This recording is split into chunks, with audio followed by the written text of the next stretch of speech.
We have here Bruno Jolly, who's the head of Gourmet in Belgium. We have Casper Herler, who is a partner in Borenius law firm in Finland. We have Amanda Rice, who we have already all met and heard from the BBC, and Rachid Bensahnoune from L'Oréal, who is the vice president there, working on diversity. So let's start with Bruno, and the floor is yours. Thank you. Good afternoon. I'm General Manager for Alguma Belgium. We are a company specialized in providing services to the rail industry. We are an international company. We have activities predominantly in the UK, Ireland, Belgium, France, the Netherlands, Germany, and we also have, through joint ventures, activities in Scandinavian countries, Norway and Finland. We undertook the journey to diversity back in 2007, and we were awarded in 2012 the diversity label. I think it's important for you to understand that our approach to diversity was quite special in the sense that our businesses knew a very sudden growth back in the year 2000, and from a company culture that was predominantly Dutch speaking and Belgian, our population changed dramatically in the year 2000, and then we basically had a culture change and a language change within the company. I understand you've been told this morning about the particularities of Belgium.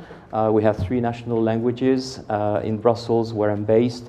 We work with Dutch and we work with French, and you can imagine if your population includes about 53% of non-EU workers, it creates even more challenges. So we were basically confronted with problems. We were encountering behavioral issues. We were having groups resisting to changes, not accepting other people, language, culture, and that was quite challenging. So our approach to diversity was to make sure that we were implementing corrective actions and finding solutions to our problems, which were quite acute. So what we did, our approach was to do a pre-plan to work with the diversity organizations of the Brussels region, to work with a diversity consultant, to identify precisely what the problems were.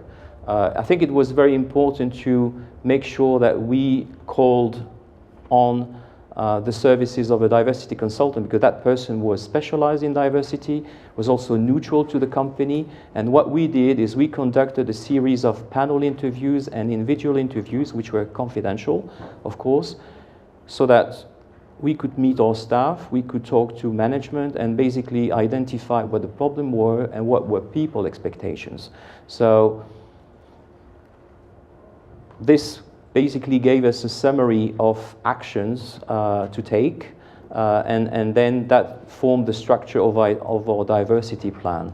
Our main focus was basically on people training and people development. I think this is a key thing. I think one sentence I like to refer very often is that the only thing which is consistent is change.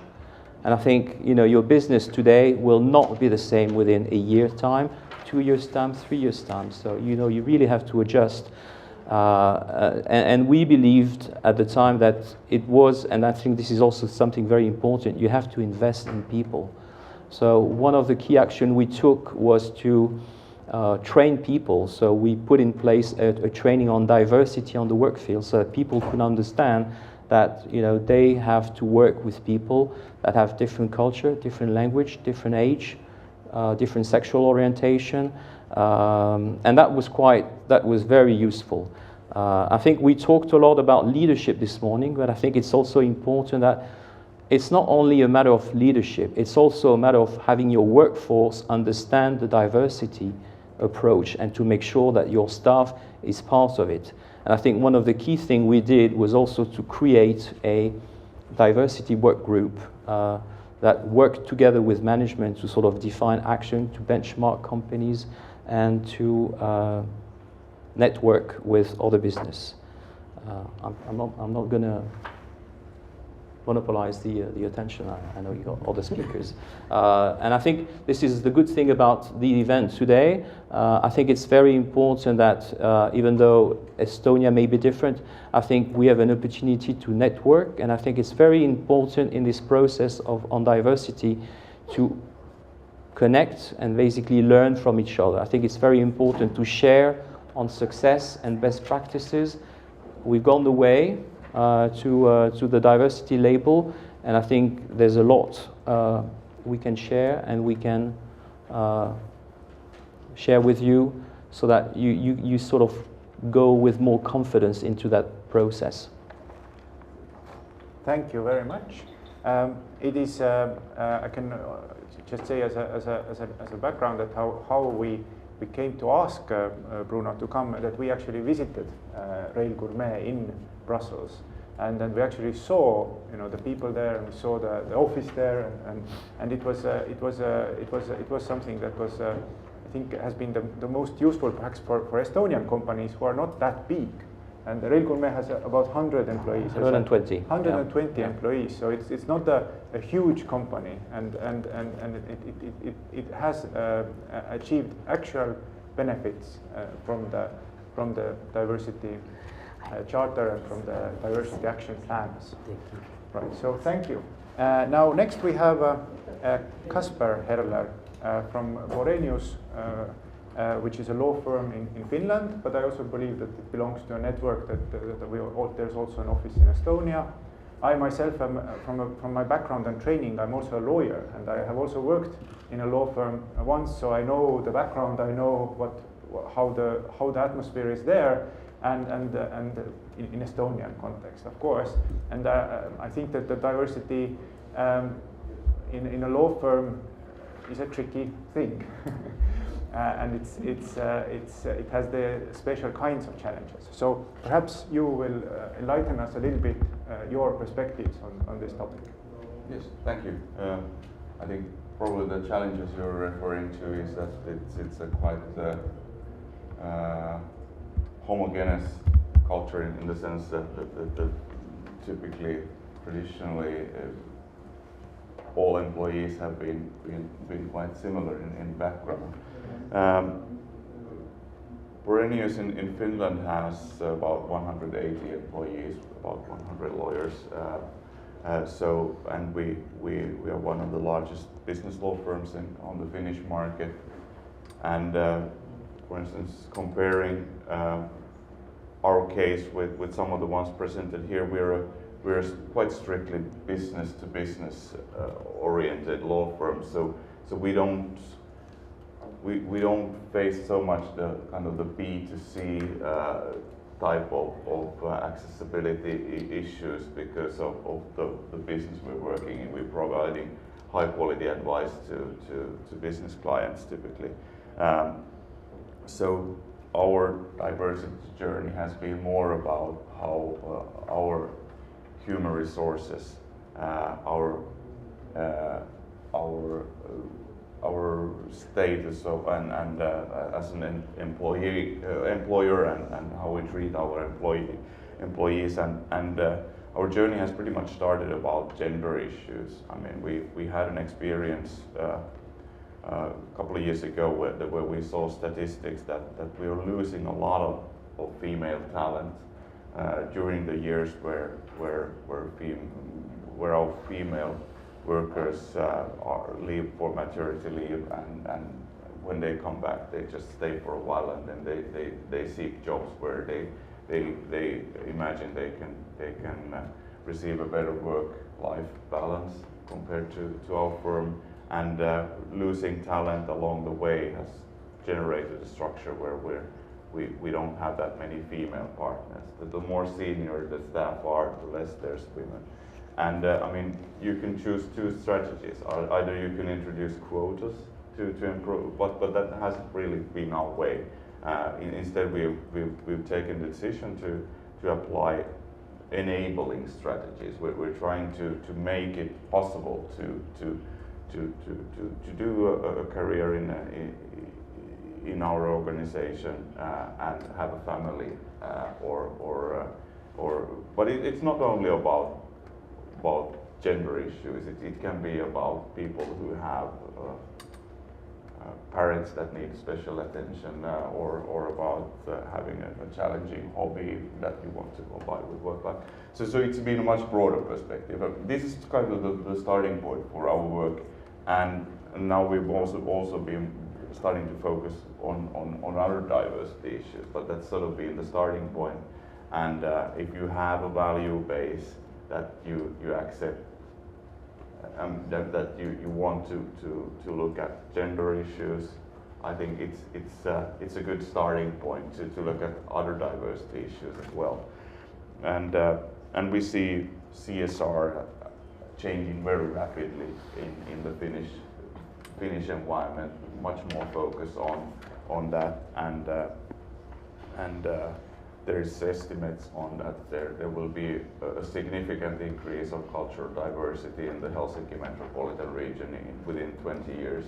So we don't have we don't encounter that much diversity recruitment issues at the moment, but we want to be the leading, kind of the best place to work within the legal industry in Finland. That's our strategical sort of goal, and we want to be prepared for the future when there starts to be more workforce, more legal, sort of legal professionals with a cultural diversified background.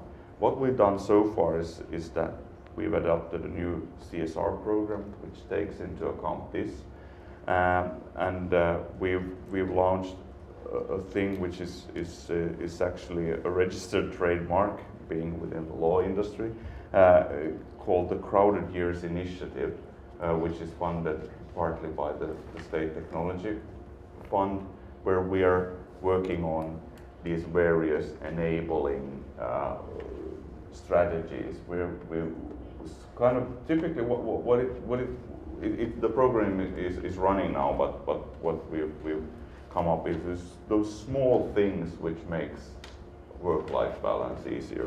And this is kind of a state-funded program, so all the results will be common domain, so we will publish everything and make it available for other professional industries and businesses. We have introduced a diversity trainee program in where we're trying to attract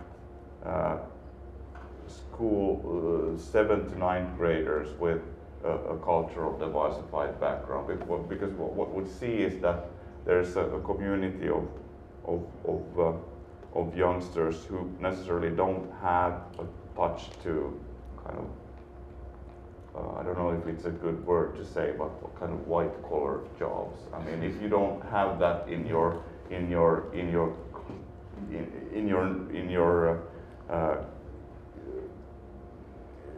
close surroundings, you necessarily don't know about the opportunities. So we were trying to enable. We don't necessarily want to recruit these people as lawyers, but we want to make them aware of that there's also this kind of jobs. And then we've started recruiting with diversified principles to our catering functions. We have a traineeship where because that's jobs where you don't necessarily need Finnish. So we've recruited people with a cultural diversified background to learn Finnish at our workplace, because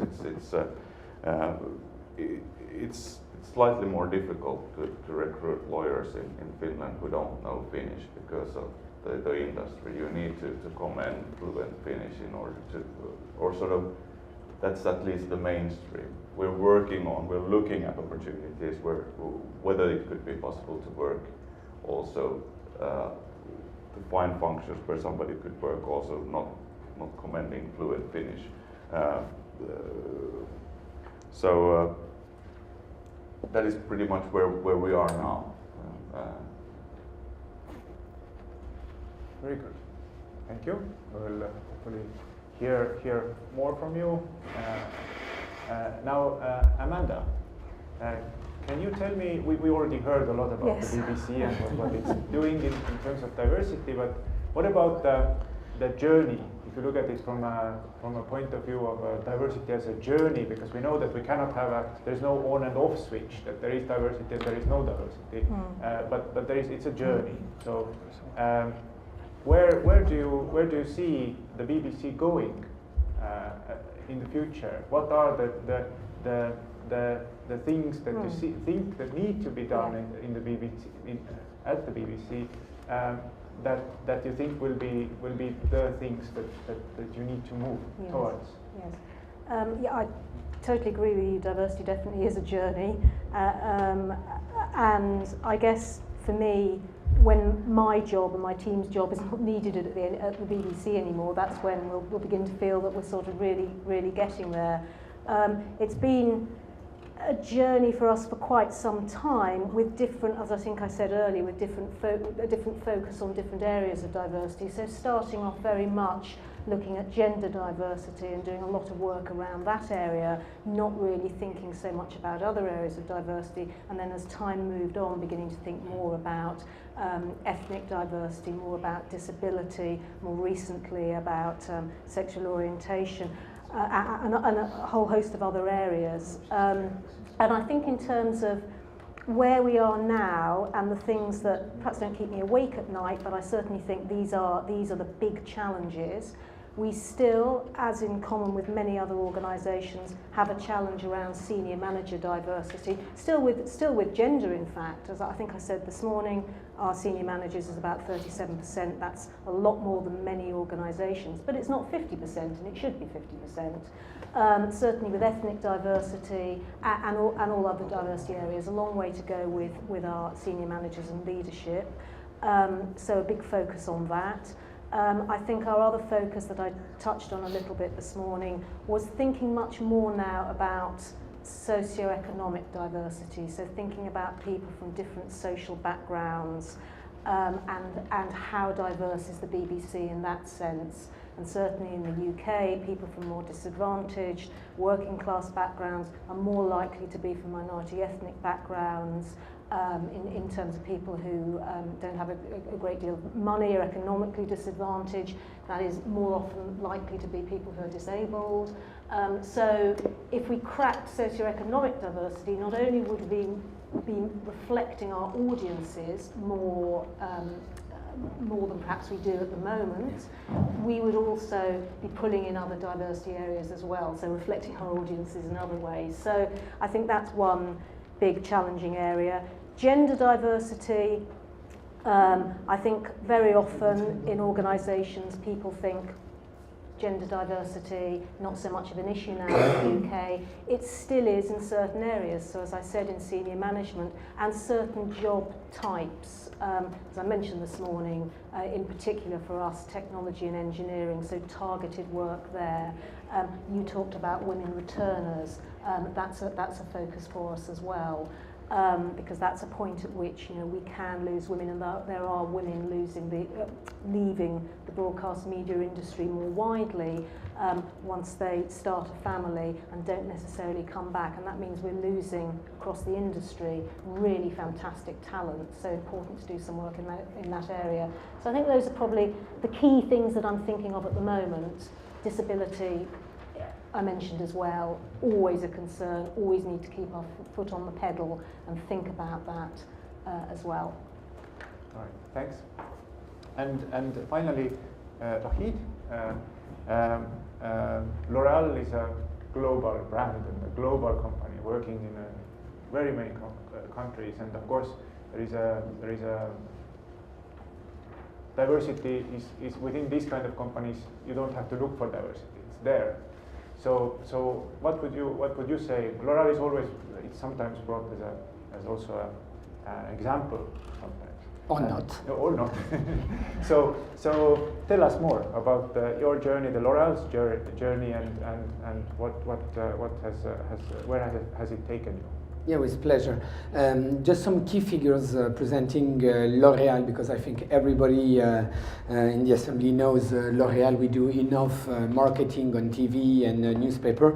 L'Oréal is one of the biggest, is the third one after Coca-Cola and Nike announcer in the world. So I don't need to make promotion of our product. We are 66,700 collaborators all around the world. We are operating our activities in 130 countries, sometimes directly, just like in 67 countries. We just opened the subsidiary in Nigeria, and sometimes in joint venture, and sometimes with distributors. And I'm sure we have a great brand portfolio that you don't know. Armani Cosmetic is done by L'Oréal. La Roche-Posay, which is a pharmaceutical brand, is done also by L'Oréal. And the power of L'Oréal is innovation. And one thing to make the journey on diversity very easy on L'Oréal is that we have a global, universal, nice mission, is to take care of all beauties of the world in their infinity diversity. Taking this statement, you have to get into your collaborators, the consumers that you are taking care, from China to Peru, Northern America to South Africa. But it doesn't mean that L'Oréal is the best world for diversity. We try to be a worldwide leader on diversity management, and I will explain you in keywords why. First of all, we are a woman company. We have 63% women in the group worldwide, but we have only 21% company in the executive committee. But if you just go one level downstairs, we have 39% women managing a brand, a country, or sitting on a management committee. Then we have the distribution between manager and non-manager. 60% of the collaborators, 60% are women. 60% of the managers are women, and they represent almost 40% of expatriated women. So we cannot say that a woman, a working woman, a businesswoman at L'Oréal is a static collaborators, okay? And 45% of our brands are managed by women. Just to have some figures to put you a little bit in the atmosphere of L'Oréal. And I wanted to show you our global policy, because L'Oréal started many years ago. In 1971, Eugène Schweller, the founder of L'Oréal, the father of Mrs. Liliane Bettencourt, decided to give 1 month holidays for maternity to all women who are going to have a baby. So you will have the law and one more offered by the company, and it was in 71, 72, so it started many years ago. Why does it work? It is because we have a global company. First, we have 3 pillars. Human resources, 1. I am the one who is implementing our global policy worldwide. I'm the HRD for all HRD all over the world. I have one mission: to be irreproachable wherever we operate our activity. It's very easy to attack when you are the number one. L'Oréal is the worldwide leader cosmetic. You never attack the second, the third, or the fifth. You attack the first one, always. So my mission is to give strong policies, process, training to all HR community all around the world, from Kenya to Peru to China, with a big country and strategic country for us, to be irreproachable. What does it mean, irreproachable? You're working for L'Oréal, you have the right to hate lesbians and gays. That's your right. But as a company, I am responsible to guarantee to all collaborators that if you do not respect the law, the values, the process, the great place to be, and also the company social responsibility, I have the right myself, to my turn, to take all what the law and the system allow me to tell you that you cannot be a member anymore of L'Oréal. Because many times you listen people say, I love your policy, I love diversity, but I don't like black people, I born like this, you will not change me. You can hear this speech, you can listen, but my mission is to convince them that we can make more business together and that people working together bring social cohesion within the team, and when a team has a lot of social cohesion, it's a regulated team, and a regulated team, it's a more performed team. Okay? That's for the pillar of human resources. We have a marketing pillar, and I brought you this packaging. It's diversity, it's also make our product accessible. You will have the main information here in braille. I give it to you if you want to make it pass by. It's not only in one brand, okay? Blind people can access to our product. Marketing, during many years, we used to listen, if you are not blonde or Claudia Schiffer, you will never be on a L'Oréal advertising. We really did this communication stakeholder and advertiser stakeholder efforts, and now, since many years, you can see black models on L'Oréal advertising. And the third pillar is what we call at L'Oréal the solidarity sourcing. L'Oréal is a company spending 6 billion euro buying materials a year from a very small producer in Brazil who will send you only for 3,000 euro a cell from a snake that you will use for a very, very expensive cosmetic, from Dell, with the official distributor for our IT at L'Oréal. So we took an adventure with one of my colleagues. She's in charge of the solidarity sourcing with the suppliers. More than 600 suppliers decided to follow our diversity policies, and it has an impact on more 40,000 collaborators, not working for the L'Oréal directly, but for our suppliers, sharing our value and our diversity policy. And then we know our limits. The world is not the same. Managing Pakistan is not the same like managing UK. Even if you can have similarities in immigration or minorities. But we say we have 3 main pillars, which are gender, socio-origin, ethnic, and disability. If you want to do more, feel free, be my guest. Spain is doing much more, Italy is doing much more, US do a lot on minority, not that much on disability. We press them to do more on disability, and then we took 3 levers. That's why it works, because we decided to build a complete and global strategic diversity policy. Why?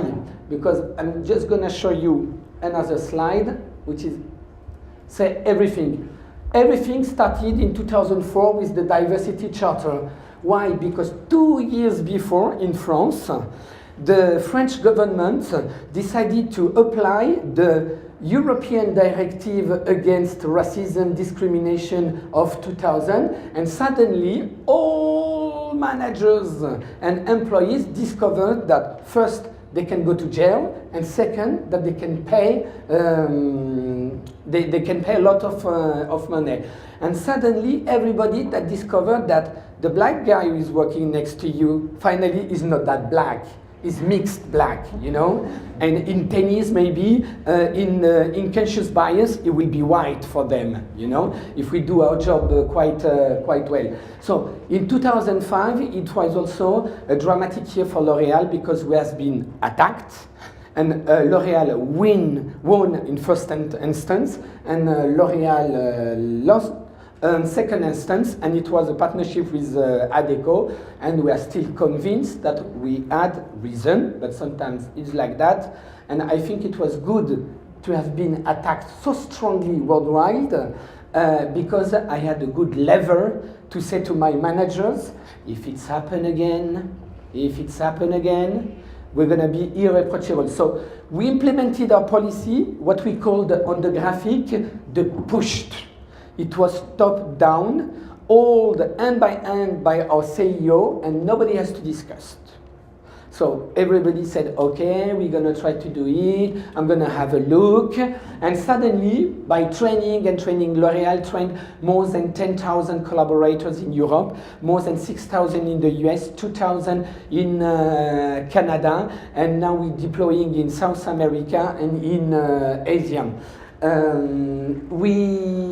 With our survey, company survey, Pearls, have you say, we noticed that in 2010 that our diversity policy was accepted, finally. People understood the business model, people understood the legal responsibility, because a lot of people are mixing diversity with ethics, and sometimes they are mixing diversity with solidarity. It's not because you are playing football after a job with Turkish migrants that you are doing diversity. And sometimes they are mixing diversity with charity because they pay or they sponsor a gala and they think that they are doing diversity. So in 2010, we acknowledged that it was not that the whole global policy was accepted, and we decided to go ahead. We charge more the diversity training. It's not an e-learning, it's a one-day full training present in a room with a coach. 15 people, not more, because you need to exchange and to have time, because everybody has a story to tell on diversity. And sometimes it starts with, oh, I spent my holidays in Morocco last year, you know. And in 2012, we are proud to say that our policies are integrated, appropriated, and armed. Why armed? Because this year I implemented 60 indicators in our informatic system, 30 indicators in 6 dimensions in our 65 countries that report with the HR informatic system. So I can pilot, monitor, share, and progress my diversity. If you want to be treated as HRD or as diversity management, you have to be equipped, you have to be armed. When I have the distribution manager coming to the committee, is coming with a stocks list and percentage of rupture, everything. When I have the financial director coming, is coming with my staff mass and my extra cost. And me, when I'm coming talking about diversity, I come with a lot of story. Or example, now I come with one unique report. We published the first human capital report on diversity, 30 indicators in 6 dimensions, from gender, seniority, disability, socio-origin, ethnicity, and now I can share and I can compare. And then I can say to Dubai, it's 0,0,0,0,0 because the law allows you to do almost what you want. But as a worldwide leader, if you can have 1,1,1 in the next 2 years, it will be great, because we have the ambition to become the worldwide leader also in diversity management, because we think that we have the best matching business model. And everybody has to give its contribution. And that will be my conclusion. When I go to countries or I speak with manager or non-manager, I said, but what is your contribution for L'Oréal to make her a diverse company?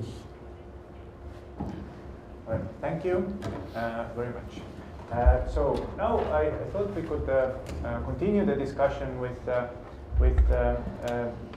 topic of motivation for dealing with diversity. Some of you already mentioned what was your starting point, or what were the issues. What is today for you the motivation for dealing with diversity. We heard that there can be many motivations. Some said that they need skilled workers. There is demographic issues. There is legal issues. There are issues, women, having balanced gender in the management, and all these different things. And as we also heard, there is a great diversity within the companies and organizations. There are very different challenges. So perhaps you would just say, what is the current main challenge for you in diversity? What's the motivation for you for doing it at this moment? Perhaps we start. Yeah, we can do the same, or who wishes to speak then first speaks. But Bruno, you can start. Yeah, I think it's. I think as Amanda said, it's diversity is a journey. I think it's a never-ending journey. So I think when you start, I think you may believe that it's going to take 2 years, 3 years time, and then once you've achieved your objective, it's done. I think it's not. It's an ongoing process, and it's a never-ending process. I think in terms of motivation, I think there were a few examples given this morning. I do believe that there are concrete results of what diversity can bring your company and your business. I think if you work in an environment where people come to work happily, where there are no issues, you will find out very soon that people are more productive. But obviously, if you look at your sickness statistics, your absence statistics, they will come down. And then, especially when you work in the service industry, I mean, if you have happy people, then you have happy customers. And that's something which is very important. I think there are always challenges. I'm not going to say that everything's easy. There are always challenges. I think if I look at my own company, I have the same problem as what many people said already. For example, on gender, we are very good in terms of workers and employee level.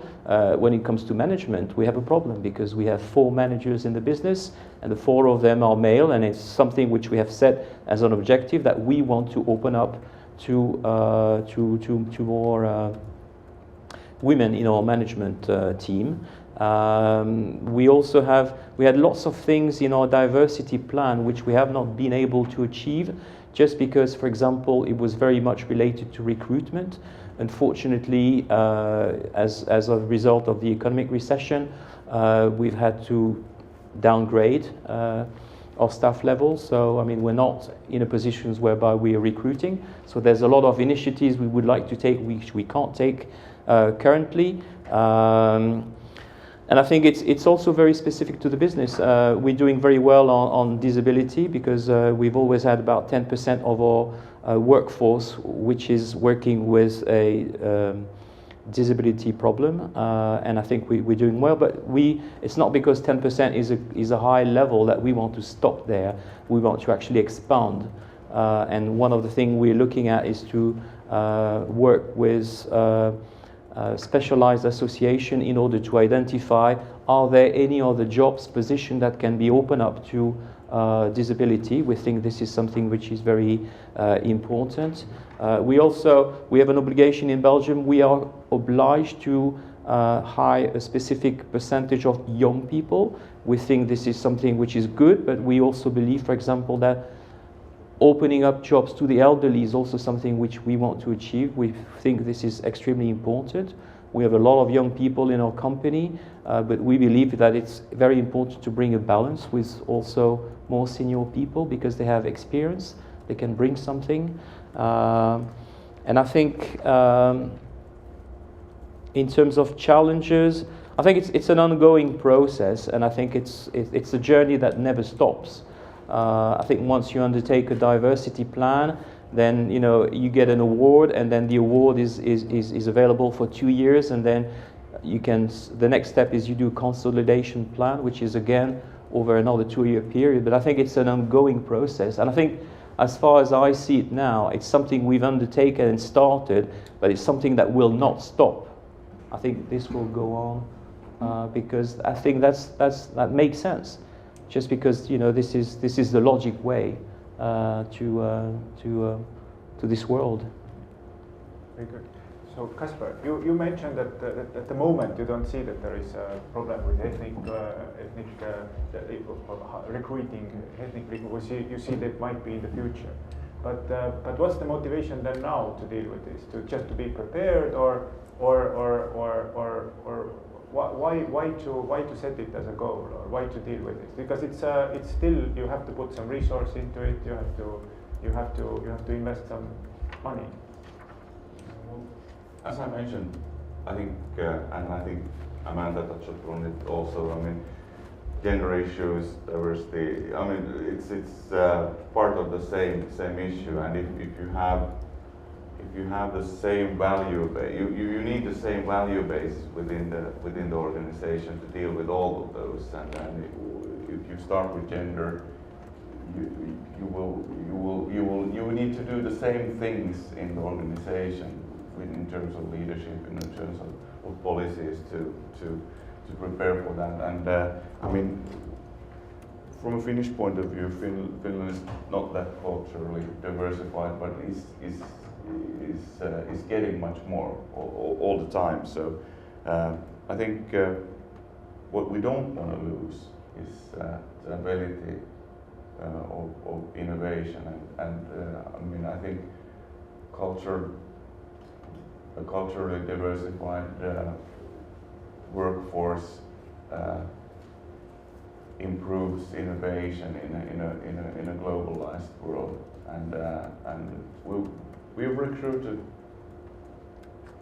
people with Chinese background, people with Russian background, to have language skills, to have cultural skills, to deal with those market areas. But we need to do more, and I think the main challenge in our organization is how to gain more diversified workforce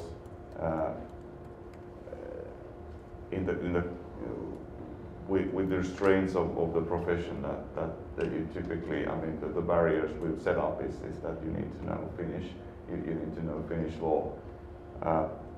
To sort of push those borders to see whether that's inevitable in all functions,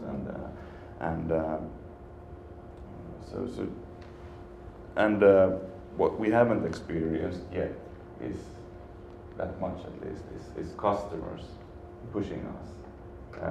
What's your policy on diversity? But we want to be prepared. We want to be the first law firm in Finland who receives kind of a sourcing policy to be able to answer to that. So what we're going to introduce in the end of this year is kind of a one-page declaration of CSR. So we go out every time we open up a new case for a new client. We come with a kind of a declaration. What's our policies in terms of HR, in terms of community relations, in terms of environment and diversity. So, right. Thanks.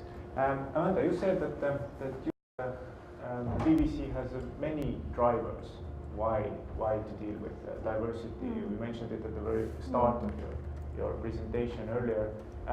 What would you say? What's the main one at the moment? What's the thing that makes the managers at BBC to think about diversity? Is it the legal requirements? Is it the business case, or is it something else? That's a really interesting question. And I think if you ask different parts of the BBC, they'd probably have slightly different answers. But I would say probably the BBC's overall vision is to be the most creative organisation in the world. So I think the creative driver, the fact that we believe that diversity is a catalyst for creativity in terms of our programme making and the way we deliver our services and our news, I think that really is a really key driver. And coupled with that, the greater ability that diversity brings to be able to be relevant and remain relevant to our audiences. Because if we're not relevant to our audiences and we're not making the best quality creative output, we're not going to survive. So I think that's, if I had to pick one, but equally we have our public sector, our public service broadcaster duties. We're paid for by everyone. We should be accessible for everyone. So it really is emerging, obviously, legislation. But I think if we were talking to the creative parts of the organisation, the programme makers, etc., it would be about the creativity and the relevance to audiences. Very good, very good. Okay, thanks. And what about L'Oréal? Is it? I know that it's diversity is so embedded now in the culture, and you're doing now trying to move forward. So what's the main driver behind it? Is it this is the idea that you want to be world number one in this area, or what's the how do you sell it to your executives, to the CEO of L'Oréal? It's very easy because we have 1 billion consumers in the world, and our ambition is to win one more in 2020. And then he said, which market gonna provide me new consumers? And then we did studies. We saw that new markets will bring 4,000 hundreds a year, 500 a year, and then we reach our million potential. You know? And me, I arrived because I continue to study. I'm a never-ending student, and I'm older than I pretend. I use a L'Oréal product, and then I arrived and I said, 1.1 baby born now in the US is black or mixed black. 1 Brazilian over 2 is categorized as black. And we don't have black, powerful Brazilian women on board. 1 or maybe 2. In 2050, we will be very old, but Africa will have 2 billion people on the continents going from Algiers, which is only 1 hour flying from Paris, to South Africa. And then we study the flows of migration. So the first thing I did before trying to give lessons to human resources director, it was to understand how the world is changing. And I took daily some, not stupid, but very, very simple example. My sister, she's a nurse working in a hospital, and I said, each time you come home to visit us, you come with gender books. Me, I work since 10 years, and before it was active woman and home care woman. And now we're talking all about gender. 10 years ago, it was the active woman. Executive or not, manager or not, but the woman has to be active. And now when you still go to bring your children to school in Paris or wherever in Europe, over the door it's written boys' school and girls' school, even if the school is mixed now. But they kept on the architecture strong messages. When in France, for example, the school is mixed now, if I'm not wrong, since 26 years. 26, a law decided to mix the school. And the children always ask why it is still written girls' school and boys' school. So with these strong messages, what I try to do is not to build the L'Oréal of today. It has been built by my predecessors and by the pioneers of beauty and people who made a single French organization, the global corporation worldwide. I try to prepare the next 10 years and the next 20 years, because after I will be retired. So that's my mission. I try to make them understand and to understand myself how it's gonna move and the flows of everything. In France, for example, in the anti-discrimination law, we have 18 criteria, and everybody is talking about one more, which is the diploma.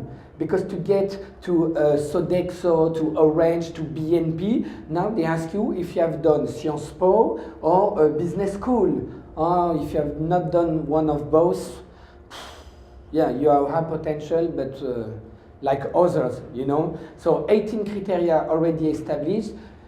My mission is that also that we do not add more criteria in the anti-discrimination law. Thanks. Meanwhile, do we have questions from the floor now, from the audience? Do you have something that would you like to ask? No, there a question there, Helen. I'm representing the Estonian LGBT Association, which is an NGO that works with issues related to lesbian, gay, bisexual, and transgender people here in Estonia. And I was wondering if you could give some examples of specific measures that you have introduced in your companies that help to provide a safe space at the workplace for gay and lesbian employees and transgender employees, just to get more specific, perhaps, if you have some examples. Thank you. Thank you. Let's have one more. Do you have more questions to pick up? We have one more question there. I have a comment and a question at the same time. When you speak about ethnic minorities, the ethnic minorities' rights are being recognized very recently in a lot of countries.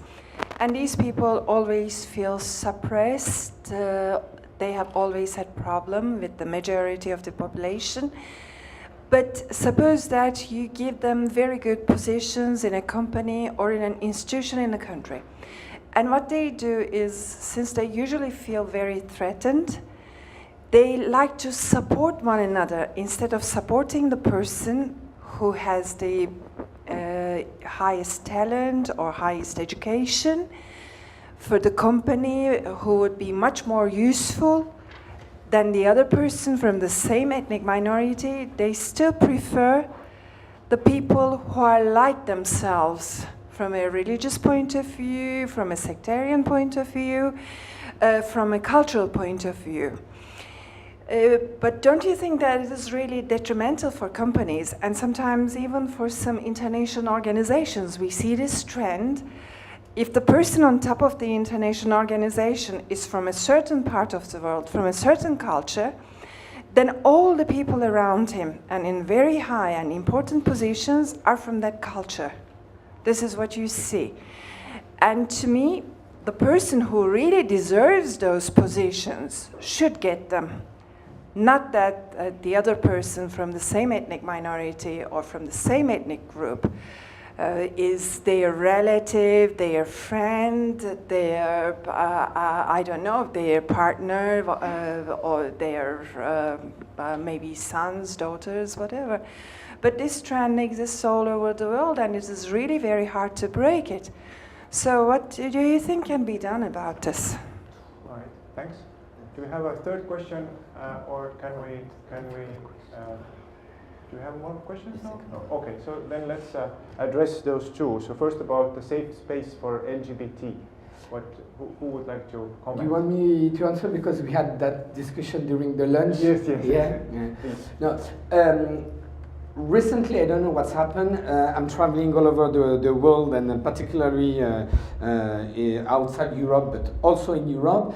LGBT became the new flagship for conferences, seminars, and a lot of organizations, non-LGBT, critics company who do not have a LGBT association or organization inside the company. And for example, Orange Telecommunication in France, they have an organization, and they decided to communicate over it. The process is, as long as nobody will come and ask to a company, I mean within the European legal context, we want to establish an NGO, federating, collaborator, LGBT or no, or supporting the LGBT cause. You will never make a call for proposal telling, okay, it will be nice to make a new association. Is there any gay, lesbian? And in between, I know what I'm talking about. I'm gay myself. The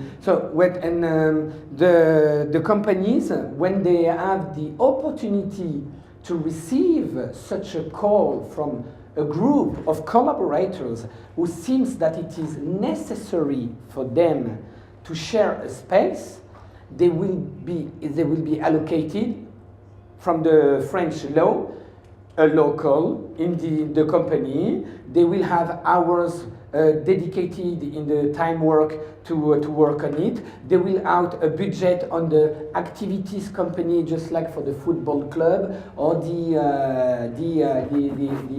other one. And on transgender, I can tell you, L'Oréal has one of his top executives who was a man.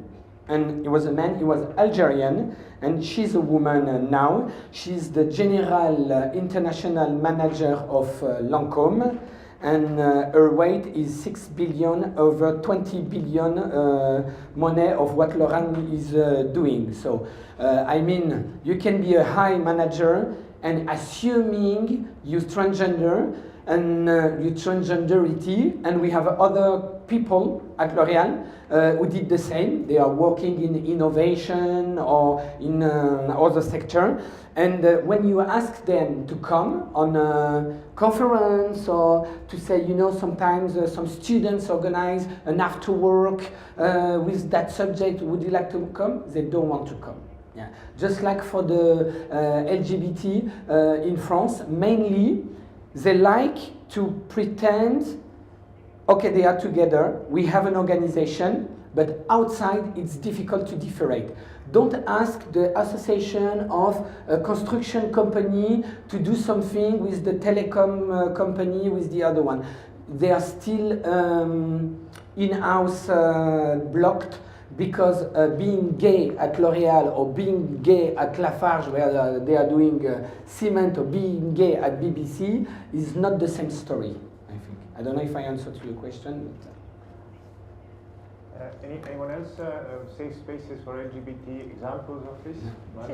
Just to say, I think I might have mentioned this morning, I can't remember actually, that we have various staff diversity networks, and one of those is a LGBT staff forum. It's called BBC Pride, and that's been in place for a number of years, and that's there to provide a safe space and support for LGBT members of staff to get together. But it also works very closely with, for example, my team, the Diversity Centre. So we make sure that they have, along with the other staff diversity forums, a space at a senior level table. So we have a diversity board that's chaired by our Director General, and we invite the chair and the co-chair from the LGBT forum to come and speak to senior managers about their experience or their members' experiences of working at the BBC, to talk about any concerns they might have or things that they think we're doing well. They help us formulate policies relating to LGBT members of staff. So we work very closely with that group. In addition to that, we've more recently, with regard to the T, trans, we've been more recently working with the trans community, particularly in relation to our portrayal, media portrayal of trans people, which generally speaking can be right across the media fairly negative stereotypes. And so we're doing quite a lot of work with an organisation called Transmedia Watch, along with Channel 4, the other public sector broadcaster, to actually have awareness raising sessions. So Transmedia Watch will come into the BBC and into Channel 4 and talk to programme makers, producers, journalists, etc., about what it is to be trans and gender reassignment and undergoing gender reassignment and what that can mean and the experiences that they have. And that has really, really helped raise awareness amongst programme makers, but also more broadly amongst other members of staff, about trans issues, and actually has helped stimulate creativity as well. So we've had some great programmes coming out since that I'm glad to say have been a lot less negatively stereotypical as some might have been previously. So I know that's not quite so much around support, but it's more around raising awareness more broadly amongst our staff. All right. What about the other question about the ethnic minorities? Or I think we can expand that question to see that how to combat this, that people tend to hire people from their own group. Like they want to hire similar to think that they see only their peers as the potential pool for potential employees. So how do you have you experienced this, or what are your thoughts on this issue? I think it's wider than just ethnic, but yes. Thank you. If you have your value base and your policies sort of organized in the way of enhancing various forms of diversity, that will also combat this type of behavior. And if you just take a very formalized approach towards enhancing diversity, then that might generate this kind of behavior. I think robust policies and processes can help, but it is then about, you can have those in place, it's then about how they're actually implemented. And we talked this morning, I think you mentioned as well, about unconscious bias and how that plays out in organisations and in cultures. And the thing is, we will all have unconscious bias, and it's I think the best way to try and deal with that is to training actually is one of the best, good quality training, to get people to understand how it operates on a personal level and on an organisational and societal level. And I think it's useful to have that sort of training, because in a way it takes away the sort of guilt of you are making the wrong decisions. It's about showing people that actually we all do this all the time. You are naturally drawn to people who are like yourselves, and that may then influence the decisions you may make about recruitment or promotion or any other types of decisions in an organisation. So to raise people's awareness and to get them thinking about how they do it and how others do it, can then help them think a little bit more carefully about the decisions they're making. Just a remark. I don't know if some of you knows the Harvard Implicit Project. This is the methodology developed by 20 researchers. And when we are talking generally on unconscious bias, we are making reference of this methodology, which is not the only one, but the major one. And you can make for free a test. You just put on Google Harvard Implicit Project, and you will have a vision of your own unconscious bias. Yeah, it's quite interesting to do. Me, I trained some manager of L'Oréal, and I had the chance to do it myself. And I'm coming from North Africa. My both parents are from Algerian, and I have an unconscious bias with Northern African people. When I saw them, for me, they are too slowly. Automatically, my brain set up to, it's gonna take time, you know? Yeah. And for other people, they have the same result when they see or meet black people. But it's not only minorities and colors, it's also about the physical appearance. You have people, they cannot collaborate very, very effective if the people in front are not well dressed. Yeah, so they don't have to work in London. No, I'm sorry, I'm joking. Yeah, I love London for this. I can go with my pair of jeans and my sneakers to the subsidiary, you know. And when I go to Belgium, I need to go with a suit. Yeah? And when I go to London, I go with a pair of jeans and sneakers and a jacket like this. And everybody say, "Wow, our HRD diversity is arriving." They don't say, "a suit is arriving," yes. You know. Yeah? Yeah? So just try it for if you want. It's quite interesting to do it. I think we have also experienced this ourselves when I was working or hiring people. Then you tend to use it also about the communication channels that you use, and sometimes you use the channels that you know, and you tend to not reach those people who you might want to reach. So it's just one note. Right. What about you all mentioned already many tools and methods that you use for diversity, and and different things. Perhaps you can you can perhaps highlight some of the things that you think might be useful for a starting up company in Estonia who would like to right now hears all this interesting conference and all the interesting ideas about diversity, and what would be your suggestion? How to get started? Where to get started? What's the first thing that should be done? How to approach the issue? Please. Yeah. I think if you have the opportunity to have diversity consultant in Estonia, I would strongly recommend that you make use as much as you can, because they can be very useful in your approach of your approach to diversity. I think it's also extremely important to network.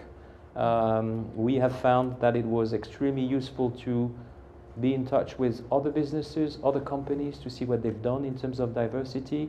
It's very important to share best practice, to share success, and to learn from other people. So, I mean, don't hesitate to sort of walk out of your own comfort zone to find out what others have done, and also to promote what you've done in your own company.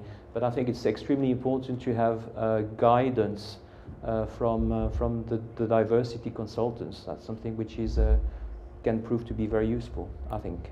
We have also, we have now, just to add on, that we have been training a number of people who are also among the audience to work as a diversity consultant. Of course, the training should continue. It's just very little bit, because there's not many in Estonia at the moment, but at least. What about the others? Can you highlight some good tools and methods that you yourself have found most effective for this kind of starting up phase? Could be useful. What do you think? At L'Oréal, it's we have a methodology, but we have some secret change agent. You have to detect a champion. Okay, I think we had a strong demonstration this afternoon with Magnus. You have to detect somebody in your company who has the legitimacy, and if he's not working in HR, it's much better. It's gonna help. So detect somebody that times to times will help you to organize a breakfast with an activity of a presentation, but to detect a champion in your organization is important. We frame problems through facts, because if you don't do this, people do not understand, and make it simple to learn. You don't take your collaborators to make a PhD on anti-discrimination and diversity, okay? You take them to understand how the world and how the country and how the city and how the company is running, and make the problem concrete, and choose one to start. Don't say, I'm going to do LGBT, disability, gender, collaborators for more than 60 years, that they need to be retired. Don't try to do everything at the same time. And L'Oréal, we are organized with this. We have in almost each country a diversity champion. We have in 40 countries a diversity committee. And we have a diversity observatory, which is not the same. Diversity committee is taking decision, orientation, and the diversity observatory is a group of collaborators, managers or not, opening the doors of L'Oréal, showing what we do, and going outside also to pick up ideas or things like that. I used to be HRD, for example. I will give you a concrete example. HRD in operation, managing a big plant, and I had 2 kilometers far away from my plant,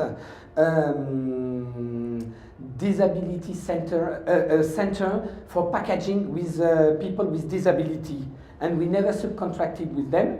But basically, they were almost doing the same job as the collaborators, as was manager, and then we started to switch collaborators. And when I had people with long sickness, before to come with an adapted position and tools, ergonomic tools. We used to make job shadowing with them, and that's how people put less drama when an accident happened in a plant. Even that L'Oréal is fighting against accidents. Our ambition is zero accident in any plant, but the risk zero never exists. But when you put less drama, when it happens, people can understand that they can continue to have a work life after this. So sharing, as you said, is very, very, very important. Any other tips or hints to a starting up, how to start up or where to approach? I think it's also important to make sure that, I mean, it has to do a lot with leadership and management, but it's also making sure that your workforce, your employees fully support the process. So you really need to revisit your communication style, your information process, and really make sure that it's just not going to happen because you at the top want diversity to be happening. It's just, you know, to make sure that everybody is in the driving seat, and that's something which is absolutely key to the success. I think sort of echoing that in a sense, what I was going to say is about articulating a really, really strong business case and making sure that everybody across the organisation understands that, and so that when you're setting the diversity objectives that you've decided on that are going to be your key areas of focus, they align to the business objectives. And that applies to a very big organisation, but smaller ones as well, obviously. So then people will want to work towards those naturally anyway, and you're going to be more likely to take people with you. Very good. Now, questions, more questions. We have some fantastic people here too. There will probably not be in Estonia together at least very soon. So please ask.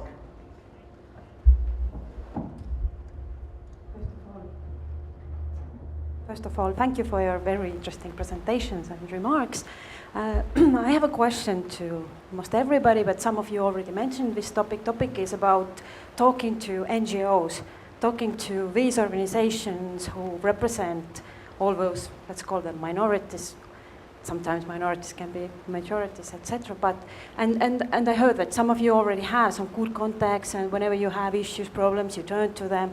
But I'm wondering, is this some sort of, do you have like regular basis to communicate? Do you have some sort of roundtables, or is it like ad hoc based on, you know, your current issue, or how does it look like? Thank you. Right. Let's take that. Let's answer that. That was one of the things that I also had written down. That might be a topic to how do you relate or work with the organizations that represent, for example, disabled persons or LGBT persons or people with different ethnic or racial background. Do you do that, or what is the format? I think in Belgium, I think we are very happy because we are regularly invited, and all the companies who are basically involved in diversity projects get the opportunity to be involved by the Brussels region, whereby there's always a theme, and it's a forum basically where there's going to be a subject discussed, and then there's going to be a lunch, and then there's going to be opportunities for networking, and it's going to be one day disability, it's going to be one day ethnic minorities, and that's a very good opportunity to sort of get in touch with these organizations, but also to be in touch with other companies and other businesses whereby you can share experiences. But other than that, I mean, as far as we are concerned, we're not establishing contacts, or we are only contacting organizations if we have a specific requirement which we want to investigate. But other than that, I think it's also very important that the national diversity organization organize those kinds of forums for people to meet and sort of move forward. Right. Any other examples of working with NGOs? I guess I'm just thinking about it really, I guess we tend to work with various, those sorts of organisations and representative bodies when we are working on a particular area or do have a specific issue. But then I'm thinking there are also other organisations in the UK that particularly employers support organisations. There's one called Race for Opportunity, for example, and then there's Stonewall, which represents LGBT issues. And we work with them pretty well. We're in touch with them pretty well all the time because of our programme of work. So there are times when we'll bring a number of them together for a sort of consultative session, perhaps, if we're doing a very particular piece of work. So it kind of varies. I guess it's mainly issues-led, but there are some that we work with and are in touch with quite regularly.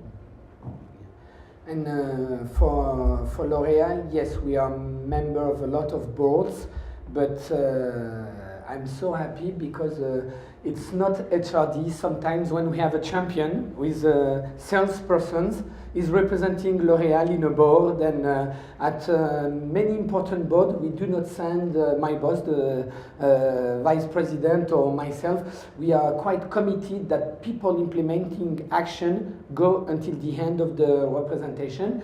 Just to mention something very, very particular, the last 2 years, as you may know, big crisis was impacting governance in Europe, and what happened, and particularly in France, where a lot of NGOs' budget have been cut dramatically.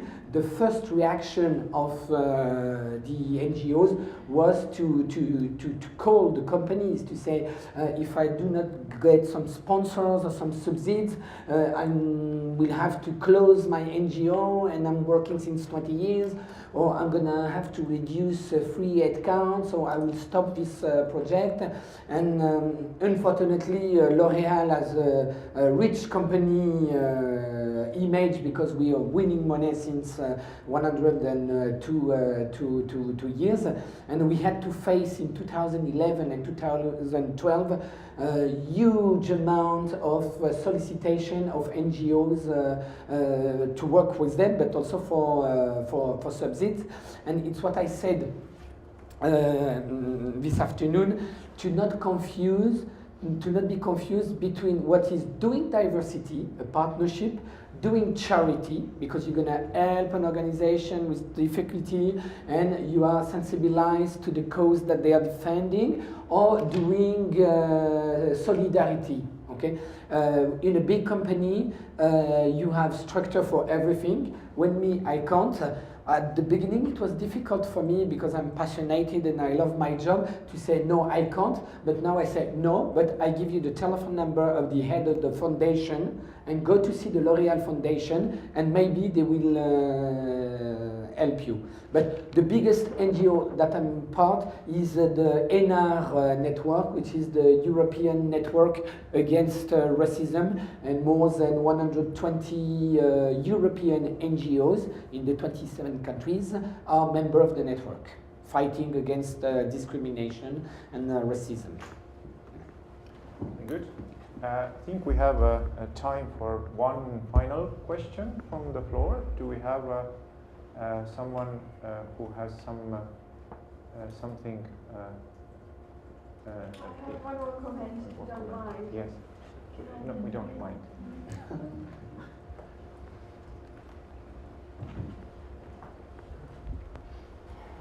Thank you. I think this panel has been very interesting for all of us. I would like to thank each and all of the speakers. I think the points that they made, they were very good. But I would also like to mention something else that comes to my mind. Are all the women and all the societies ready to have this gender equality in companies, in international, national organizations, in the governments? Because I read a lot about women's issues, and even once an American sociologist, a lady sociologist, said, just voice an opinion in public and find out what the opposite sex is. Meaning there would be too many reactions from the male groups, or I don't know, from the male employees of a company, of an institution.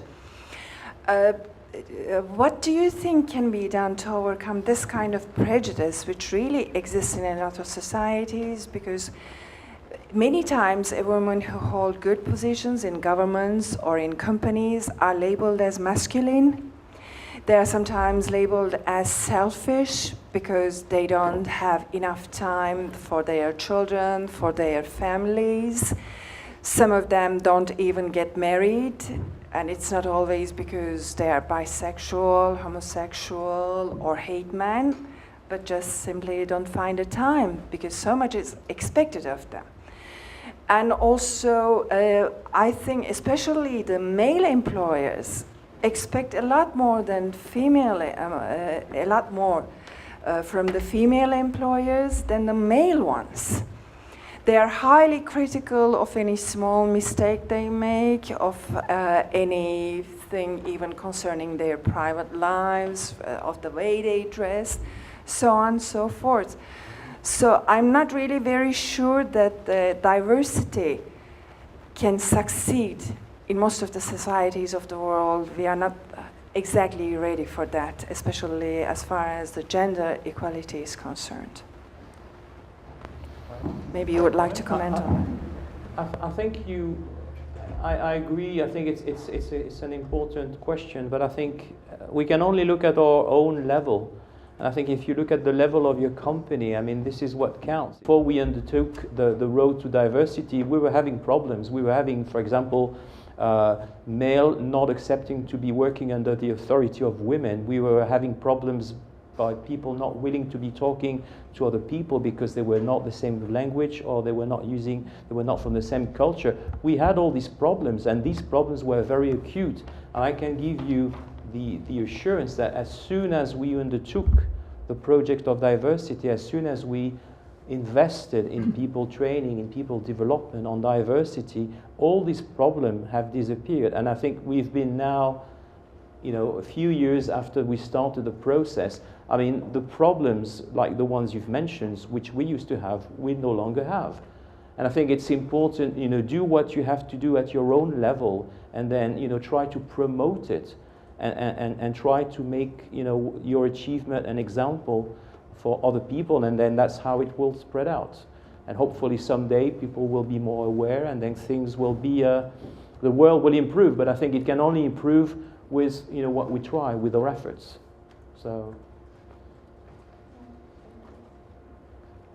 Yes, I think consistent implementation of policies and at least in our organization, kind of the support from the top management to that it's a very positive thing if you try to combine and achieve a sound work-life balance.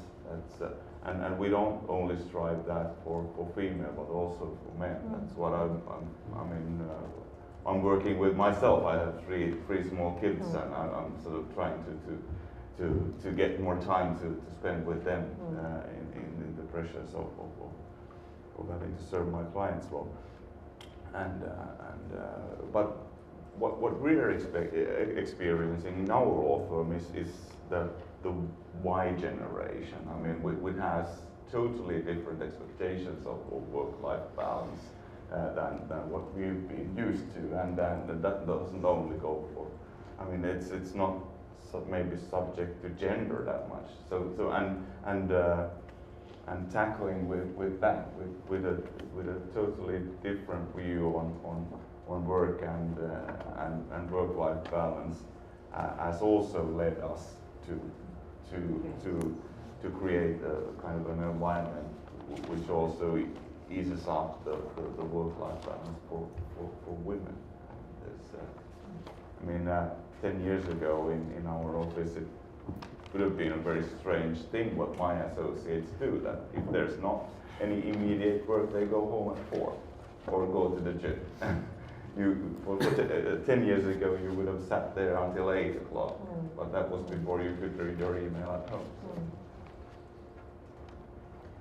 I was just going to say, I mean, I think what you're describing is a sort of wider societal issue, and I guess there are a number of different spheres where that plays out and can we hope be tackled, and the workplace is just one of those. And obviously we have got legislation, varying legislation in different countries, of course, that extends to some of those spheres, the workplace, but not so, for example, to the home, let's say.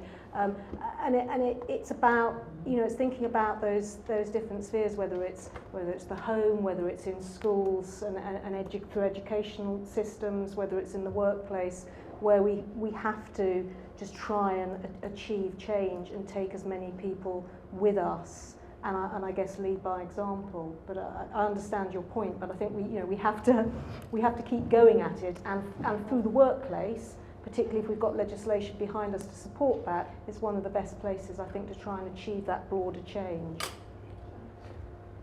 Just to conclude on your question, a woman famous in France said, until 38 years old, you are a very high potential in the company, and when you are 40, you are a senior.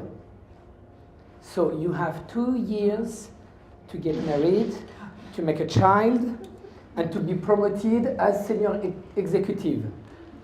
And taking this joke into consideration, you have the men on the board or on the executive committee. Usually they used to live at 56, 57. Now at 64 years old, they are still hanging the chair. That's also a problem in the competition, because human resourcely talking, it remains a competition of talent. If we are talking about gender equality, basically now women are coming out from the same school, okay? They're starting with the same salary, they accede into the company, they have access into the company at the same training, and then you have the results. So I'm not sure we're gonna win that war in the next 10 years, because many other topics took more than 70 years. So it's now 20 years, almost 20 years that we are seriously talking about gender. Put in parallel immigration. In the Portuguese and Spanish, Italian people who arrived in 1910, 12, the grandson, which were my colleagues at school, called Carlos Lopez, they were considered like French people, okay? My parents arrived in 1963, after the Algerian independence war. If you took the previous model for Italian, Portuguese, and Spanish, it took 70 years. We are almost at the middle. So I believe that the new technology, we're gonna win 10 or 15 years, but it's still not the case. It's still not the case. I remain immigrant person for French people. So for gender, I think it will take a little bit more time. I think that's the concluding thought here, that this is a journey, and it's going to be a long journey that will take different avenues, different paths and roads to the future. I want to thank all of you. Thank you to Bruno Jolly, to Casper Herler, Amanda Rice, and Rachid Bensahnoune. Thank you very much for this very interesting discussion, and thank you to all of you also who were listening. So thanks to